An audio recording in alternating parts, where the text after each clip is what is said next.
So the first story I'll tell is the story of Modesto, California. This is America's first zoning law. California's got a problem. It stinks. Like, it literally stinks because it's all guys who have gone out for the gold rush and none of them want to do the laundry.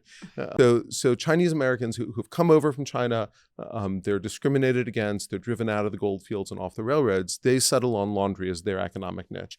It's how they're going to get a little piece of the American dream. Nobody else will do it. It desperately needs to be done. And Chinese laundries spring up throughout California, including in Modesto. But what that means is that now Chinese people are living in largely white neighborhoods of Modesto. Their customers are really happy about this.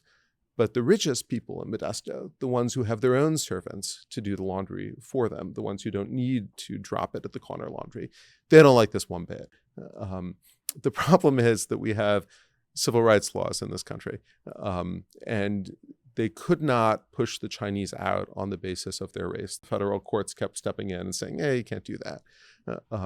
So they hit on a really clever solution. They passed an ordinance through the city council that said, you got to move all the laundries west of the tracks and south of G Street. And I was going through an archive and came up with a map from 1886, the year they do this. And there was only one block on that map that is west of the tracks and south of G Street, and it is labeled Chinatown. What they passed was a racial ghettoization ordinance that said one particular use of the land that is not a nuisance. You could always regulate nuisances. It's not doing harm to any of its neighbors. There's nothing wrong with a laundry. But that particular thing can only be done in this district of the city. This was a legal innovation. Nobody had ever pulled this off in American law before, largely because there were lots of precedents on the books that said it was blatantly illegal. But it gets up to the California Supreme Court, and they basically turn a blind eye to it because they understand the actual purpose of the ordinance. There's a very brave man, I wish there was a statue of this guy named Hung Ki, who is a launderer in Modesto, and he agrees to be the test case. He lets them arrest him. The guy gets beat up in jail, really suffers. But he is so confident that the courts will vindicate his rights as a resident of America, and he's disappointed. The courts let him down.